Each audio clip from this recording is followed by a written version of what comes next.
मुझे लगता है कि तुम पुअर रिसर्चर थे इसीलिए पत्रकारिता में आए, नहीं तो वहीं पर दिल्ली यूनिवर्सिटी ऐसा है, आगे ऐसा है संगीत रागी, आगे बोलने दो, संगीत रागी। सुन लो, ऐसे घटिया बयान दोगे और जिस तरह के घटिया तुम राजनीतिक विश्लेषक हो और जिस तरह के तुम प्रोफेसर हो, उसकी कलई खोल दूंगा मैं यहां पर। बदतमीजी मेरे साथ कभी करने की कोशिश मत करना। बात मैं बताऊं, कभी कोशिश मत करना बदतमीजी करने की। एजेंडा कभी बदतमीजी मत करना। एजेंडा लेकर एजेंडा नहीं चलाता हूं यहां पर। एजेंडा और तुम्हारे जैसे रोज एजेंडा तुम्हारे जैसे टुटपुंजियों की यहाँ बातें सुनने के लिए नहीं बैठा हूं। हाँ, तू ये रहूं क्या? तुम्हारे भाई आरएसएस के विचारक कहते हो अपने आप को, थोड़ी सभ्यता बनाए रखो। 1925 में बना था आरएसएस। ऐसे विचारक आरएसएस के, आरएसएस को भी सोचना चाहिए। सवालों के जवाब नहीं मिल रहे, बिलबिलाने लगे। सवालों के जवाब नहीं मिले तो बिलबिलाने लगे। तुम्हारे सारे सवालों का मैं जवाब दे दूंगा। बदतमीजी नहीं सहन करूंगा। मुगालता मत पालना कि बदतमीजी करके निकल जाओगे। बदतमीजी हम भी नहीं बर्दाश्त करेंगे। तुम्हारी बदतमीजी हम कोई बदतमीजी नहीं की। सीधे सवाल पूछता हूं, नाम भी सीधा सवाल है। टाल ठोक कर पूछता हूं सीधा सवाल। देखिए, बदतमीजी करोगे ना फिर दोबारा शुरू हो जाऊंगा मैं। पीछा नहीं छोड़ता हूं संगीत। देखो, मैं भी नहीं छोड़ूंगा फिर पीछा तुम्हारा। नमस्कार, मैं हूं संदीप चौधरी। आज सीधा सवाल में बात होगी आरक्षण पर घमासान की और हिंदू मुसलमान की। दरअसल ये लोकसभा चुनाव अब हम स्लॉग ओवर्स में हैं। 2 चरण बचे हैं। इसकी शुरुआत में ही जब नारा बुलंद किया बीजेपी ने, एनडीए ने, अब की बार 400 पार, बीजेपी 370 और एनडीए 400 पार, तो कुछ हिला था विपक्ष। फिर थोड़ा संभला तो उन्होंने भी पलटवार किया और उन्होंने कहा कि ये नारा जो बुलंद किया जा रहा है, दरअसल 400 पार करेंगे तो संविधान बदल देंगे और आरक्षण व्यवस्था खत्म हो जाएगी। वो तार आरक्षण से होते हुए रोजगार पर जुड़ गए। अब बीजेपी भी थोड़ी असहज हुई, लेकिन कुछ लूज बॉल्स विपक्ष की तरफ से भी आई कि हां, मुसलमानों को हम आरक्षण देंगे। लालू प्रसाद यादव ने कहा तो बीजेपी फिर फ्रंट फुट पर आती दिखी और कहा ये तो सारा आरक्षण मुसलमानों को देने वाले हैं। 15% ये तो बजट का आवंटन मुसलमानों के हिसाब से करेंगे, उनकी जनसंख्या के हिसाब से। तो वो हिंदू मुसलमान नैरेटिव और मजबूत होता दिखा। लेकिन अब जबकि 2 चरण मतदान के बचे हैं और मैं पिछला चरण जो मुकम्मल हो चुका है उसे भी जोड़ दूं, तो ये उन इलाकों में है, ये आखिरी 3 चरण, आधी से ज्यादा सीटें उत्तर प्रदेश की, बिहार की, बंगाल की, उड़ीसा की और झारखंड की, यहां पर वोटिंग होने वाली है। और यहां पर गरीबी और गुर्बत भी है, ये बीमारू राज्य भी है, आरक्षण की यहां मांग भी है, हिंदू आइडेंटिटी और मुस्लिम जनसंख्या वो दोनों कदम ताल करते भी दिखाई देते हैं। तो ऐसे में कल कलकत्ता हाईकोर्ट का एक अहम फैसला आया। कलकत्ता हाईकोर्ट की 2 जजों की खंडपीठ ने जो पिछड़े वर्ग को आरक्षण दिया जा रहा था पश्चिम बंगाल में, और जिसमें 42 जातियों का वर्गीकरण किया गया था पिछड़ी जाति के तौर पर, उसे खारिज कर दिया गया। यह हुआ था 20 मई 2011, बल्कि मैं कहूं 5 मार्च 2010 से मई 11 2012 तक जो ये वर्गीकरण किया गया था कि जी ये अवैध है, ये गैर कानूनी है, गैर संवैधानिक है, क्योंकि जो पिछड़ा आयोग है राज्य का, उसने ऐसी कोई सिफारिश नहीं की थी और सीधा आरोप मढ़ दिया सूबे की मुख्यमंत्री ममता बनर्जी। वो मैंने 20 मई 2011 को जिक्र किया, दरअसल ममता बनर्जी ने बतौर मुख्यमंत्री पहली बार तब शपथ ली थी कि उन्होंने मुस्लिम वोट बैंक को साधने के लिए भरमार कर दी मुस्लिम जातियों की, इन 42 जातियों का में जिनका वर्गीकरण पिछड़ी जाति के तौर पर किया गया। अब इन्हें कोई नौकरी या कोई फायदा नहीं मिलेगा पिछड़ी जाति होने का, लेकिन जिनके पास नौकरी है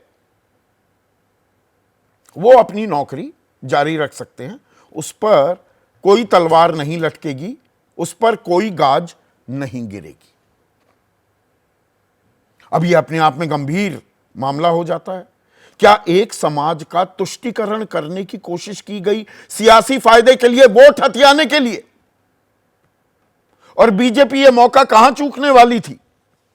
प्रधानमंत्री मोदी ने सीधा निशाना साधा, कहा कलकत्ता हाईकोर्ट ने इंडी अलायंस को बड़ा थप्पड़ मारा है। पश्चिम बंगाल सरकार ने गैर जरूरी और गलत तरीके से मुसलमानों को ओबीसी में आरक्षण दिया।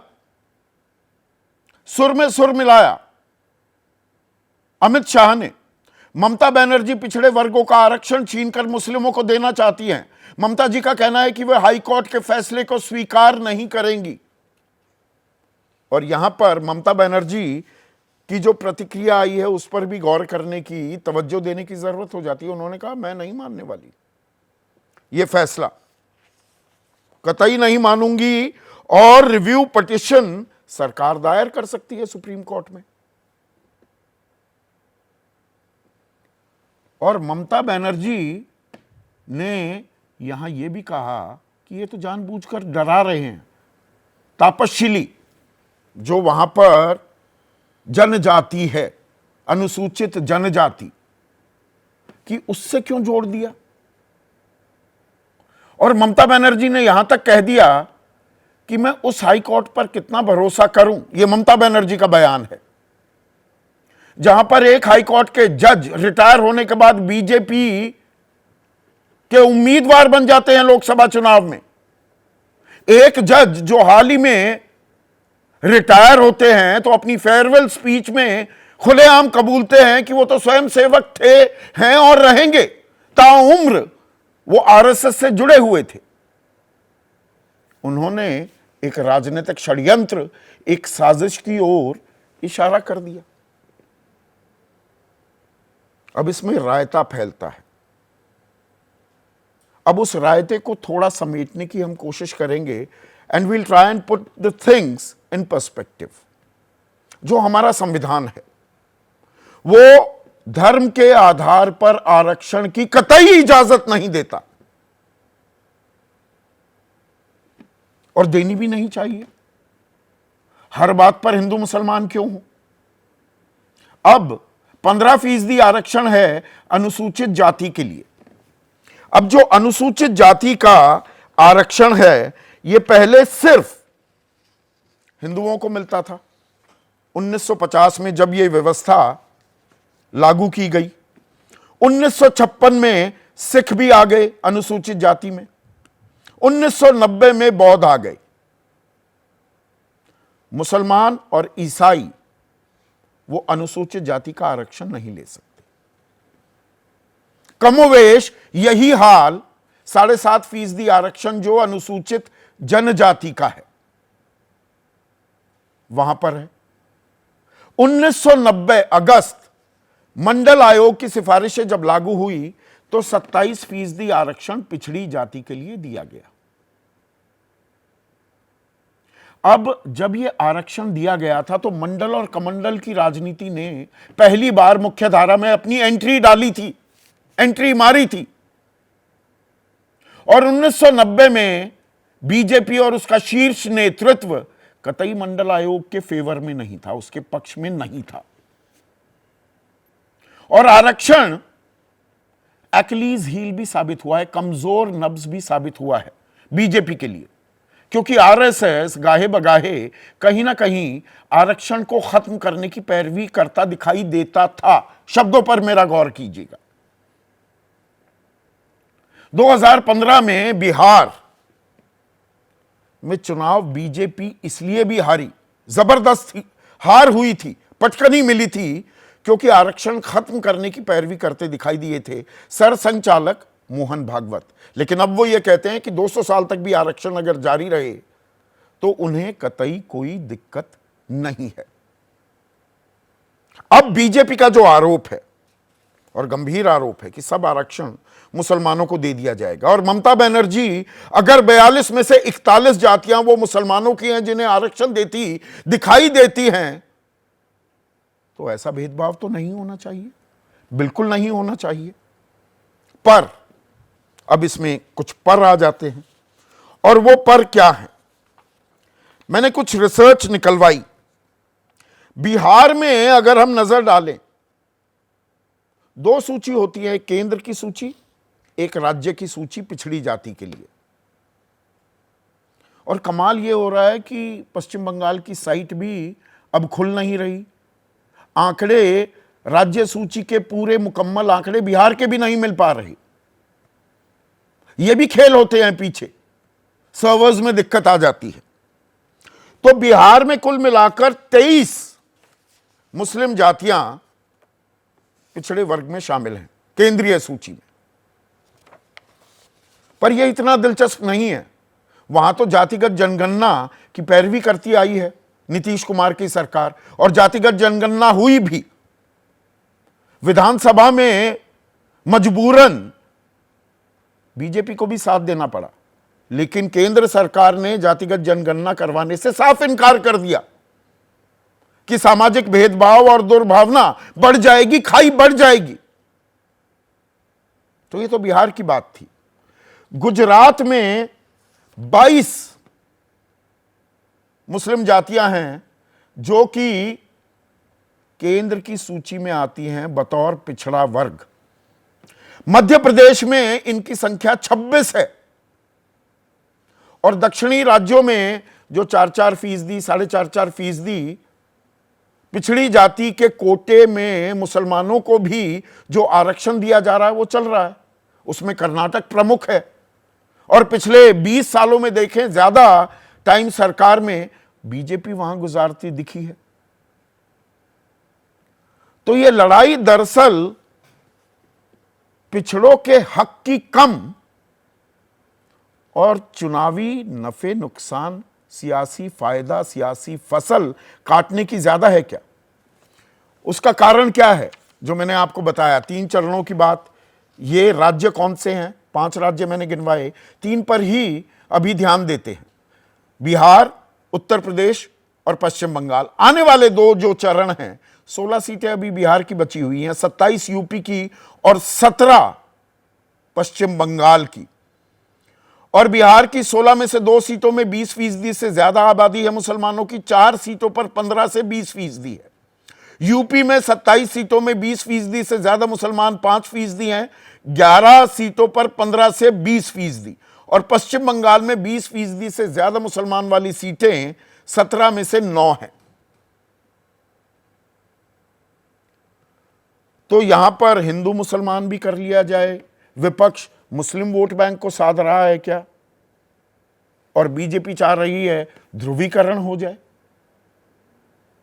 और जब हम आरक्षण की बात करते हैं, हम ये कतई नहीं हमें भूलना चाहिए कि इकोनॉमिकली वीकर सेक्शन जो है, आर्थिक रूप से कमजोर जो तबका है, और उसमें धर्म की कोई बाध्यता नहीं, हिंदू को भी और मुसलमानों को भी। यह ताल भी ठोकी केंद्र सरकार ने जब यह आरक्षण लागू किया। वो लक्ष्मण रेखा 50% की तो टूट चुकी है, 59.5% पर जा चुकी है। पर उसमें पैमाना क्या था? अगर आप गरीब हैं, वो गरीबी का पैमाना क्या था? 8 लाख रुपए सालाना से ऊपर आपकी आमदनी नहीं होनी चाहिए। 8 लाख रुपए, 8,40,000 का मतलब होता है 70,000 रुपए हर महीने आप कमा रहे हैं। शायद आप जानते हो, और नहीं जानते तो आपको जानकर ताज्जुब होगा कि इस देश में अगर आप 25,000 रुपए प्रति माह कमा रहे हैं तो देश के टॉप 10%, देश के ऊपर के 10% लोगों में आते हैं। आप अमीर तबके में हैं, और यहां कहा जा रहा है 70,000 रुपए कमा रहे हैं तो, या उससे नीचे, तो आप गरीब श्रेणी में आते हैं। तो ये आरक्षण का जो खेल है बहुत पेचीदा। इसको थोड़ा हम सरल जितना रख सकते हैं उतना सरल रखने की कोशिश करेंगे। ऐसे में आज का सीधा सवाल आपके सामने पेश करूं उससे पहले प्रधानमंत्री मोदी ने क्या कहा और ममता बनर्जी क्या पलटवार कर रही है, सुनिए। বদমাইশ লোকেরা কাজ করায় এজেন্সিকে দিয়ে, কাউকে দিয়ে একটা অর্ডার করিয়েছে, যদিও তার রায় আমি মানি না। বিজেপির রায়টা আমরা মানব না। ওবিসি রিজার্ভেশন চলছে, চলবে। कलकत्ता हाई कोर्ट ने इस इंडी अलायंस को एक बहुत बड़ा तमाचा मारा है। कोर्ट ने 2010 के बाद से जारी सारे ओबीसी सर्टिफिकेट कैंसिल कर दिया है। पश्चिम बंगाल की सरकार ने मुसलमानों का वोट बैंक के लिए अनाप शनाप मुसलमानों को ओबीसी बनाने के सर्टिफिकेट दे दिए थे। ये वोट बैंक की राजनीति, ये तुष्टीकरण की राजनीति, ये तुष्टीकरण की सनक हर पार कर रही है। तो वोट बैंक की इस राजनीति पर ही है आज का हमारा सीधा सवाल। आरक्षण का धर्म कांटा हिंदू मुसलमान में क्यों बांटा, और यूपी बंगाल बिहार कितने नंबर, किसकी सरकार, कांटा यहीं भी और यहीं पर दरअसल अटका हुआ है क्या। चर्चा में मेरे साथ संघ विचारक हैं, दिल्ली यूनिवर्सिटी में पढ़ाते हैं, बीजेपी के समर्थक हैं, प्रोफेसर संगीत रागी। राजीव रंजन राष्ट्रीय सचिव हैं जनता दल यूनाइटेड के और राष्ट्रीय प्रवक्ता भी हैं। अनुराग भदौरिया राष्ट्रीय प्रवक्ता हैं समाजवादी पार्टी के। जाने माने राजनीतिक विश्लेषक अभय दुबे और तृणमूल कांग्रेस के राष्ट्रीय प्रवक्ता मानव जायसवाल इस चर्चा में जुड़ चुके हैं। तो मानव, प्रधानमंत्री कह रहे हैं थप्पड़ मारा है कलकत्ता हाई कोर्ट ने आपके मुंह पर, और आप तुष्टीकरण की राजनीति कर रहे हैं, मुसलमानों को वोट हासिल करने के लिए आरक्षण का तमाशा बना दिया है। बोले तो सर सभी को बहुत बहुत नमस्कार है। और जिस तरीके से पूरा देश लोकतंत्र का पर्व मना रहा है, मैं उम्मीद करता हूं और मैं सभी को बताना चाहता हूं, रिक्वेस्ट करना चाहता हूं कि जोर शोर से और जुड़िए, क्योंकि ये जो तानाशाह सरकार है, जिस तरीके से ये उपास उड़ाते हैं और जिस तरीके से आज कानून की जो व्यवस्था हो रखी है, बंगाल ने देखा है कि भाई इनके ही जो आजकल तथाकथित जो एमपी कैंडिडेट हैं, वो कुछ ही घंटों पहले तक मैंने दिनों तक वो एक जज हुआ करते थे, और जज बैठे बैठे उन्होंने कितने सारे बयानबाजियां करी, कितने सारे जजमेंट उन्होंने दिए जो बीजेपी के पक्ष में रहे, ये पूरे देश ने देख लिया। आज वर्तमान में भी कुछ एक जज है जिन्होंने रिटायरमेंट ली और बोलते कि भाई मैं बचपन से ही आरएसएस वाली था और अब मैं फिर से उसी में चला जाऊंगा। और ये बात तो मैंने बता दी दर्शकों को। देखिए मानव, वो वही शेर है कि तू इधर उधर की ना बात कर, ये बता कि वर्गीकरण की बारी आई तो सारा का सारा आरक्षण या वो जातियां जो शामिल की गई उसमें बड़ी तादाद मुसलमानों की क्यों कर दी। जी ऐसी बात नहीं है सर। आपने एक बात कही थी कि ममता बनर्जी ने पिछले जितने भी आयोग थे उन्होंने कुछ रिपोर्ट दिए नहीं, उसके बावजूद भी ममता बनर्जी ने काम किया। नहीं, मैंने ये नहीं कहा, मैंने कतई नहीं कहा। मैंने ये कहा 5 मार्च 2010 से मई 11 2012 तक ये सिफारिशें की गई थी और 20 मई 2011 को ममता बनर्जी मुख्यमंत्री बनी। मैं फैक्ट्स बिल्कुल एक्यूरेट देता हूं मानव। तो सर आपने वही बात बोली ना जो मैं ही बोल रहा हूं कि जो आयोग ने जो रिपोर्ट इतने सालों तक नहीं दी, ममता बनर्जी को जब वो मिला तो वो जनता की नेत्री है। उन्होंने कभी बैलेट बॉक्स खोल के देखा क्या मुसलमानों ने वोट दिया? सिफारिशें तो बहुत आती हैं, लागू उन्हें कानून बनाया ममता बनर्जी ने 2012 में ना। सर ममता बनर्जी ने तो ममत्व का निर्वाह किया है, उन्होंने वंचितों को जगहें दी हैं, उन्होंने उस जो सिफारिशें पिछड़ा वर्ग आयोग ने नहीं दी थी जी, हाउस टू हाउस सर्वे, उसको आपने आधार मानकर बंदर बांट कर दी आरक्षण की। नहीं सर, ये जो शैली है बंदर बांट नहीं होता है। एक सरकार चलाने में और प्रांत को चलाने में और प्रांत को मजबूत करने में हर वर्ग का पूरा तो योगदान रहता है। आप बता रहे थे मंडल कमीशन के बारे में, लेकिन आप ये भूल गए कि जहां बोल रहे कि बीजेपी ने मंडल कमीशन को समर्थन नहीं दिया, तो सर वीपी सिंह की सरकार किसके समर्थन से चल रही थी? कश्मीरी पंडितों को जब घर से निकाला जा रहा था, गोलियां मारी जा रही थी, तो वीपी सिंह की सरकार किसके समर्थन से चल रही थी? ना ही इन्होंने पंडितों को, हमारे कश्मीरी पंडितों को निकालने के समय वीपी सिंह की सरकार गिराई, ना ही ये मंडल कमीशन में जिस तरीके से अनर्गल तरीके से वीपी सिंह ने आपाधापी में कश्मीरी पंडितों के अत्याचार से मैंने उनकी जो राजनीति ग्रसित हो चुकी थी, धूमिल हो चुकी थी, उसके लिए उन्होंने मंडल कमीशन लागू कर दिया। और ठीक उसी तरीके से जिस तरीके से जब ये रथ यात्रा चालू करने लगे कि भाई हिंदुओं का वोट बैंक अब राजा के पास चला जा रहा है, ये राजा नहीं फकीर है, जनता की तकदीर है, उनके पास चला जा रहा है, तो इन्होंने क्या किया, इन्होंने रथ यात्रा निकाली, राम को याद किया। और जैसे ही राम यात्रा इनकी टूटी, इन्होंने लालू जी ने इनको दिल्ली पहुंचा दिया, इन्होंने सरकार गिरा ली। आप बताना चाहते हैं ये भाजपा किसी की है? ये किसी की नहीं है सर, ये तो हिंदुओं के है ही नहीं। हिंदुओं के नहीं है, आप मुसलमानों के हैं। मिलेगा नहीं। सुनिए सर, हम देश के हैं, हम भारत देश के हैं, ना हम मुसलमान को मानते हैं ना हिंदू को मानते हैं, हम देश को मानते हैं। तो क्या गलत करते हैं सर? अगर मुसलमान भाइयों में अगर कोई पिछड़ी जातियों के हैं, वो वंचित है, अगर उनको हम मध्य धारा में मेन स्ट्रीम बना, तो क्या गलत करते हैं? तो क्या हमने हिंदुओं को वंचित रखा? कोई एक हिंदू वंचित रहा? आज आप बताइए, ताबूशिली समुदाय जो है, जो कुर्मी समुदाय जो है, उनको इन्होंने उनको भी इन्होंने निकाल दिया। क्या वो हिंदू नहीं है?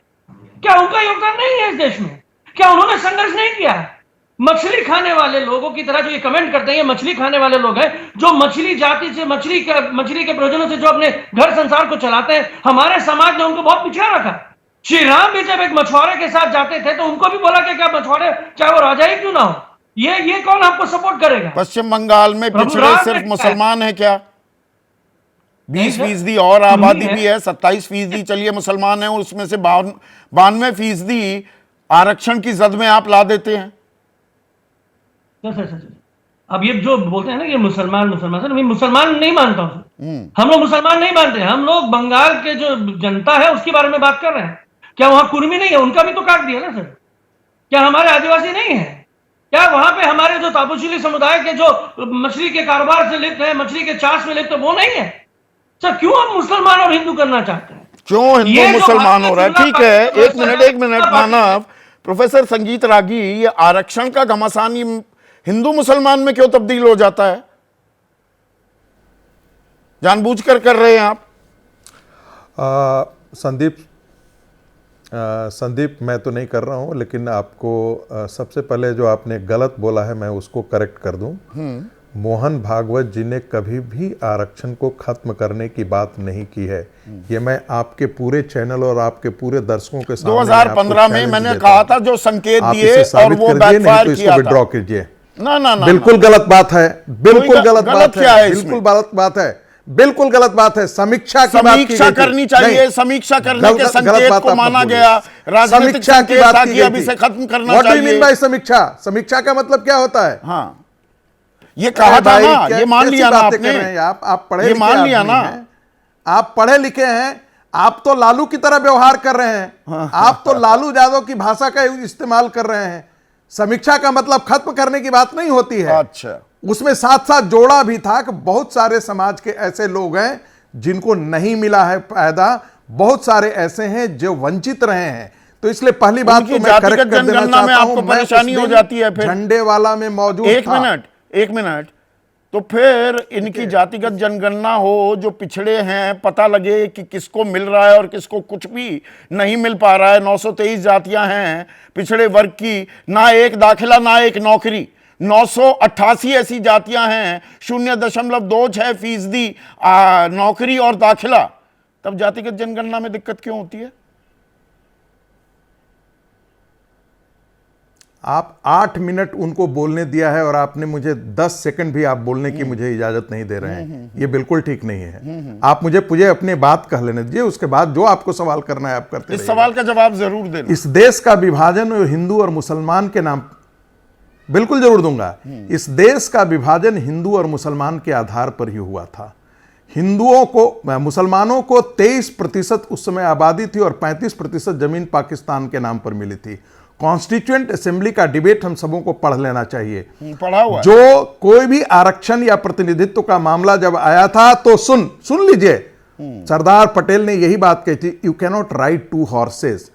ठीक है, आपने अभी इस देश का विभाजन किया है, आप दो घोड़े की सवारी नहीं कर सकते हैं। यदि आपको पसंद नहीं तो आप पाकिस्तान जा सकते हैं। यह कोई ऐसा ही वाकया था जैसे 1871 में अमेरिका ने यूरोपियंस के लिए कहा था कि भाई तुमको नहीं पसंद है तो पटेल की रही बात इस सिलेक्टिव मंडल मेमोरीज ही दर्शकों के सामने पेश कर रहे हैं।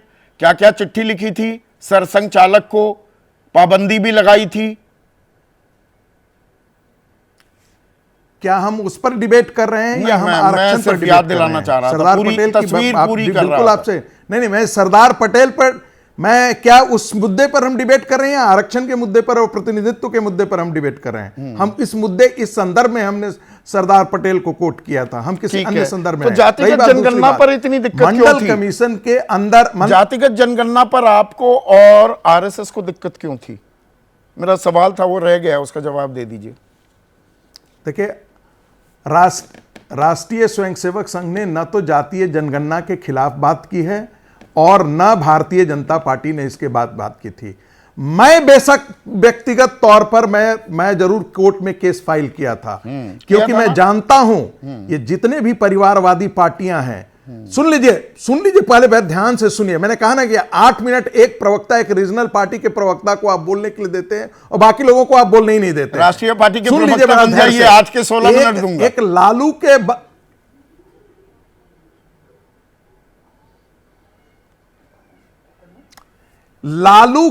लालू प्रसाद के एक वंश को बढ़ाने के लिए जितने भी ये परिवारवादी केंद्रित पार्टियां हैं, वो राजनीति में कम से कम कहे ना कि भाई मुस्लिम आरक्षण के बारे में आप बात करते हैं, क्या ये संविधान सभा में था क्या? मंडल कमीशन के फैसले के आधार पर जितनी जातियों को आरक्षण मिला था मुसलमानों के, वो उनको मिल रहा था। लेकिन कांग्रेस का दुष्कर्म यह है और बाकी इन पार्टियों का दुष्कर्म यह है, ममता बनर्जी, क्या बांग्लादेशी मुसलमान आकर के बस जाएं, उनको आरक्षण मिलना चाहिए इस देश में?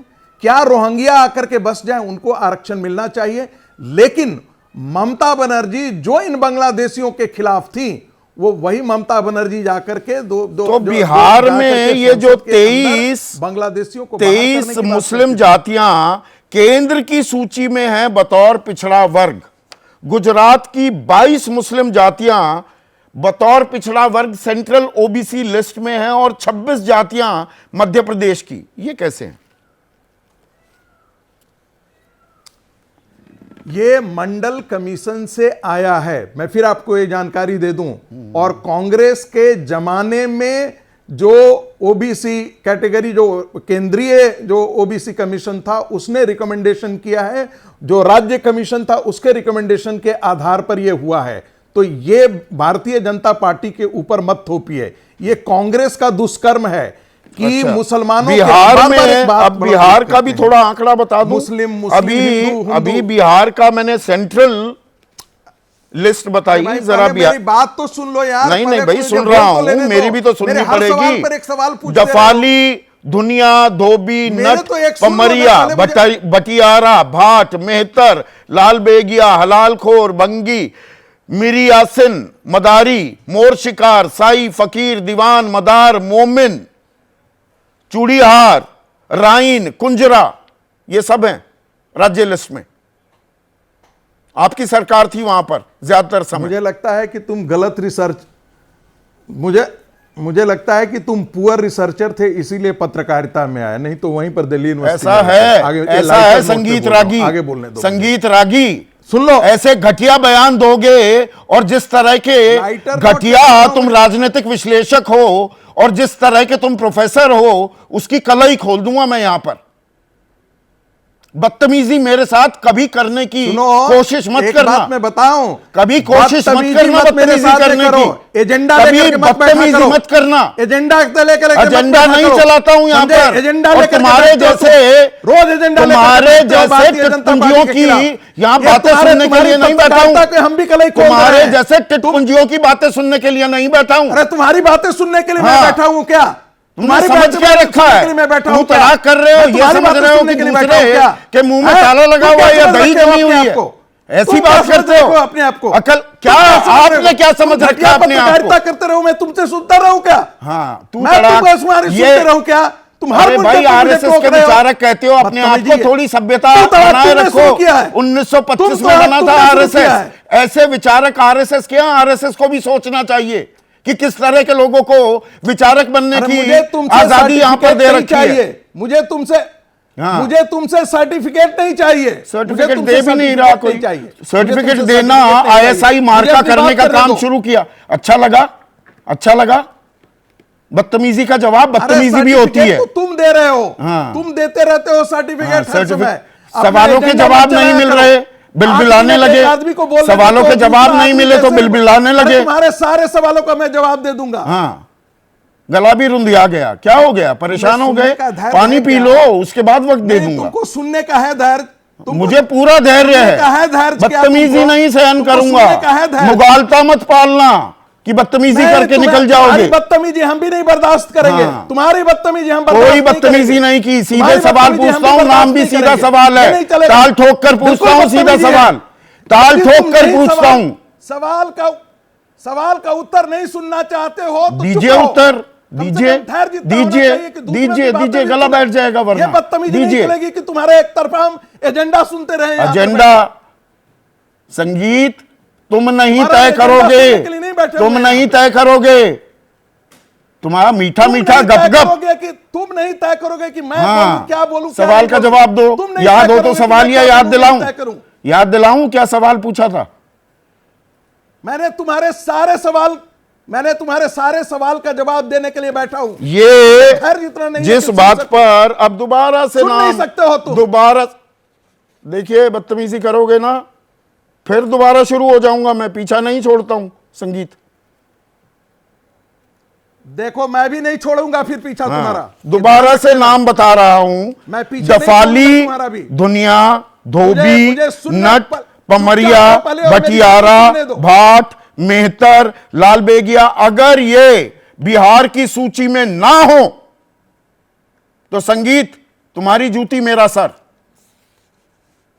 इसी पे सवाल उठाया था ना। मैं पहले एक चीज बोलना चाहता हूं। यदि पत्रकारिता का धर्म निर्वाह करते हो ना तो अभी पहले इस पर टेलीविजन सवाल पर उठाए ये थे। बोलना बंद कर दो कि ये मेरा मुसलमान। सर तुम्हारी जरा इन जूती। जातियों का नाम भी जिक्र करना शुरू कर दो। क्या जिस समय क्या क्या क्या क्या ना मैं जूता चला, मुझे जूती और सर नहीं चाहिए। ये तुम्हारा अपना है, तुम अपने पास रखो इसका। अपने जूता भी रखो और अपना सर भी रखो और कभी कभी होगा तो मार लेना। चलिए, छोड़िए छोड़िए। मुझे मेरी बात सवाल का कहने दो। जवाब नहीं दे मैं रहे। एक सिर्फ मिनट, इतना राजीव कहता हूं रंजन कि को इस लाइए देश स्क्रीन में- पर। राजीव रंजन को लाइए स्क्रीन पर। राजीव रंजन, जो ये मैंने जातियां गिनवाई, क्या ये बिहार की राज्य सूची में है या नहीं? हाँ, बिल्कुल है। बात देखिए खत्म। संदीप जी, जो आपने केंद्रीय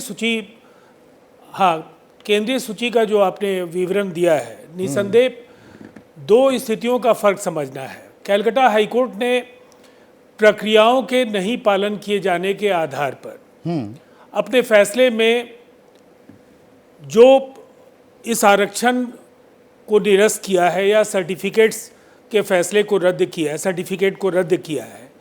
और बिहार का जो फ़र्क है वो समझना ये ज़रूरी है कि अगर कोई कॉन्स्टिट्यूशनली मैंडेटेड कोई बॉडी है जिसे ये अधिकार है या स्टैट्यूटरी कोई कमीशन है, उस कमीशन की अनुशंसाओं के आधार पर अगर किसी भी जाति को पिछड़ी जातियों के वर्ग में शामिल किया जाता है तो उससे हाईकोर्ट का एतराज़ नहीं है। हाईकोर्ट का एतराज़ वहाँ प्रक्रियाओं के नहीं पालन बिल्कुल किए फेयर जाने पर। पॉइंट है आपका। और उन्होंने पर तो बड़ी नहीं राहत नहीं दी नहीं, है। थोड़ा सा बड़े फलक पर चलते हैं ना।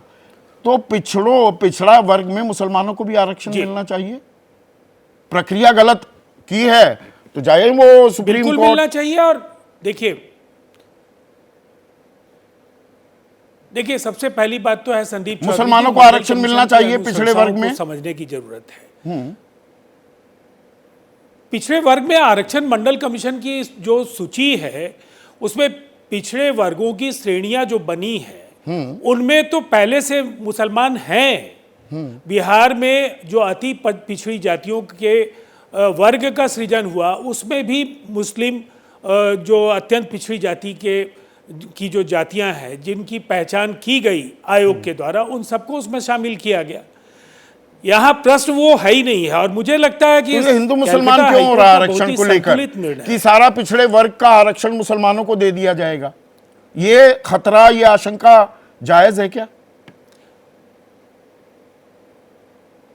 देखिए, सबसे पहली बात तो ये सवाल इसलिए भारतीय जनता पार्टी ने उठाया, वैसे इस पर बेहतर है भारतीय जनता पार्टी अपना स्टैंड जाहिर करेगा। तो मतलब हमारा आप ये असहज मानना हैं? है कि चाहे नहीं, मैं समझ गया आप असहज हैं। आज थोड़ी EWS सी बदतमीजी हुई है, नहीं, मैंने भी अब संदीप जी, शब्दों ऐसे- का ये एक इस्तेमाल संवेदनशील किया, मसला उसके लिए मैं है। दर्शकों से माफी चाहूंगा।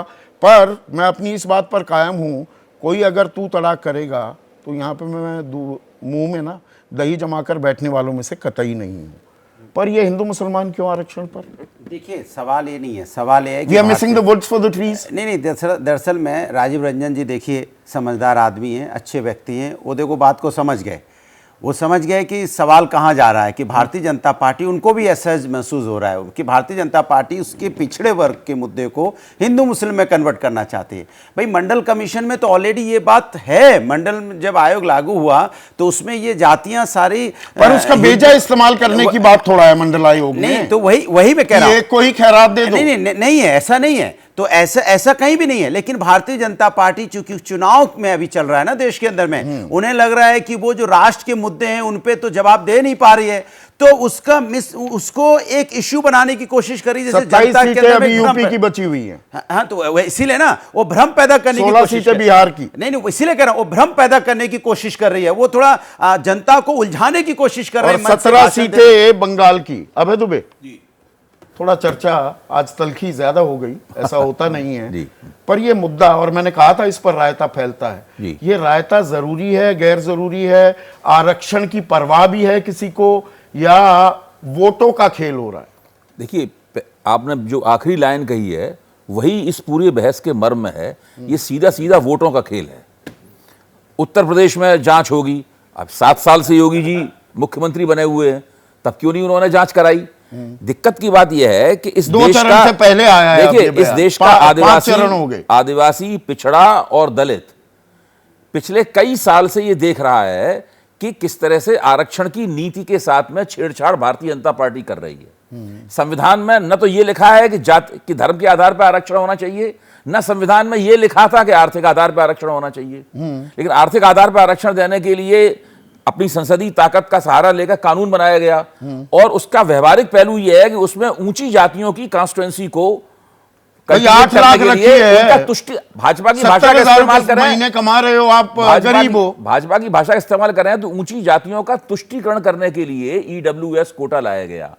इस चक्कर में क्या हुआ कि मुसलमानों में जो शेख सैयद खान और मुगल थे, उनको भी EWS के तहत आरक्षण मिल गया।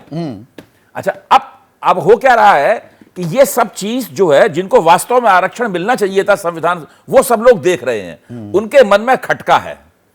जब उनके सामने ये रखा गया कि ये लोग 400 सीटों की का आह्वान कर रहे हैं और 400 सीटें इन्हें मिल गई, तो पता नहीं संविधान के साथ ये क्या छेड़छाड़ करेंगे, आरक्षण के साथ क्या छेड़छाड़ करेंगे। चूंकि पहले से उनके मन में खटका था, इसलिए ये बात जड़ पकड़ गई। अब जो 115 सीटें बची हैं, उनमें इस नुकसान को रोकने के लिए 60, हाँ ठीक है, 3 राज्यों में, जी 3 राज्य, इन 60 सीटों में हो सकने वाले नुकसान को रोकने के लिए ये सब ड्रामेबाजी की जा रही है। नहीं, क्या बैकफुट पर नहीं जाएंगी ममता बनर्जी? ममता बनर्जी, ये थोड़ा 42 में से 41 जातियों का वर्गीकरण मुसलमानों का कर दिया जाए?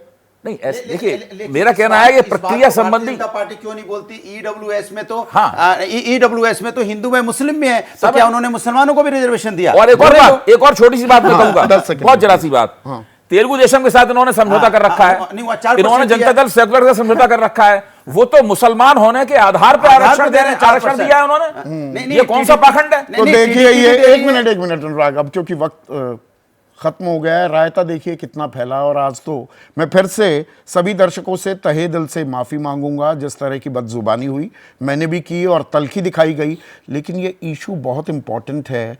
और अफर्मेटिव एक्शन एक शब्द होता है, एक सकारात्मक कार्रवाई की जो हाशिए पर पड़े तबके हैं, वो हिंदू मुसलमान सिख ईसाई कोई भी हो, वो भी बराबरी का मुकाम हासिल करें, इसलिए आरक्षण व्यवस्था थी। या ये एक राजनीतिक औजार बनकर रह गया है? तो आरक्षण पर जारी है घमासान हो रहा है हिंदू मुसलमान। आलोक हमारे दर्शक हैं, दिल्ली वासी। वो कहते हैं हिंदू मुसलमान करने से समाज में अराजकता का माहौल पैदा होगा। ये सिर्फ चुनावी फसल काटने के लिए है, ये आगे भी जारी रहेगा क्या? इससे हमें क्या गुरेज करना चाहिए, बचना चाहिए? सोचिए।